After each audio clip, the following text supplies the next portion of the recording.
अस्सलाम वालेकुम مرګرو ته عمران علي تاسو ګورئ پښتو ټایم مرګرو امید لرم چې تاسو په خیر خیریت روغ جوړ او ټیک ټاک به مرګرو په نننۍ ویډیو کې به موږ په سیکوینس کې کار کوو چې سیکوینس به څنګه کولاو څنګه به بندو او په سیکوینس کې به څنګه خپل مرزي سیټینګ کوو او ویډیوز به کې څنګه په ترتیب کې کوو کله چې موږ په اډوب پریمیر کې نوې پروجیکټ کولاو کوو زموږ سره دلته دا آپشن راشي ډراپ میډیا هیر ټو کریټ سیکوینس د دې مطلب دا چې تاسو کله دلته ویډیو پرې دی نو دلته به یو سیکوینس ویډیو مطابق اوپن شي کله چې موږ په اډوب فوټوشاپ کې کار کوو نو موږ لیئرز وغیرہ کې کوو یا نوې فایل اوپن کوو نو دلته چې موږ کله په اډوب پریمیر کې کار کوو نو دلته زموږ سره ټایم لاین ورکینګ ایریا دلته موږ په سیکوینس کې کار کوو هغه خپل کوم ویډیو چې پرته کې کوو نو دا غیر لپاره یو سیکوینس کولاو سیکوینس زموږ سره په دوه طریقو کولاویږي دا ویډیو ما امپورټ کړی دا ویډیو چې کله دلته ز پریدم دلته اتوماتیک زما سره سیکوینس اوپن شي دا زما سره سیکوینس اوپن شو او دلته دا کوم ویډیو چې موږ نوم ورکړی دا هغه نوم دی دلته دا زموږ سره دلته سیکوینس اوپن شو ها په دویمه طریقه سیکوینس چې په کنټرول ان باندې زموږ سره کولاویږي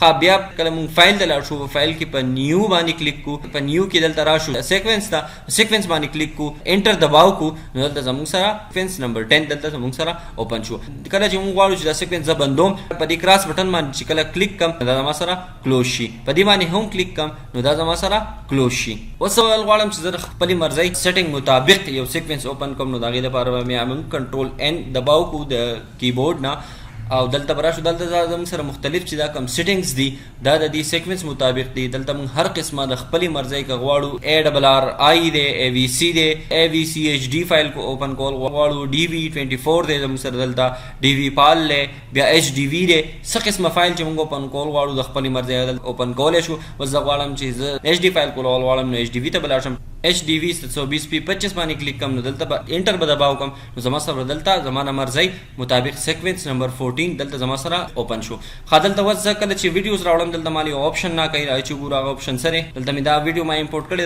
دلته پریدم نو دلته مال دا آپشن راکی چینج سیکوینس سیټینګ دې مطلب دا چې دا سیکوینس چې کوم دی دا ویډیو مطابق کولاو شي او کنه د سیکوینس مطابق دا ویډیو کولاو شي نو موږ بدلته په دې لاول نیمه کلیک کوو نو دا زموږ سره زموږ چې کوم ویډیو فریم دی کوم سایز دی دا غي مطابق دلته دا زموږ سره اوپن شو ها موږ په یو پروجیکټ کې ډیر شي سیکوینس کولاولې شو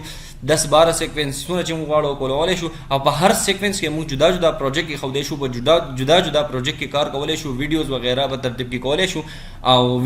اف ایکس ولا هم ورک کولې شو زه غواړم چې دا ویډیو وس کاپی کم کنټرول سی باندې ما دا کاپی کړه غواړم دا په 13 نمبر سیکوینس کې دا پیسټ کم نو کنټرول وی باندې پیسټ کم دا ویډیو زما سره دلته راشي د یو سیکوینس نه ز پروجیکټ هم کاپی کولای شم ببل کې پیسټ کولای شم غټ پروجیکټ هم وړي کې هم په یو سیکوینس کې هم هر قسمه سیټینګ کولای شو خا دا وز کلوز کوم نو د دې ځنه به کلوز کوم دلته زما سره دا کلوز شو بس مرګرو په نن ویډیو کې دومره د بلې ویډیو پوری مال اجازه را کوي د الله پامان زموږ دا ویډیو تاسو خوښ شي وي لایک کړئ او د خپل مرزي کمنټس پور کړئ او زموږ د یوټیوب دا چینل چې کوم دی پښتو ټایم سبسکرایب کړئ د الله پامان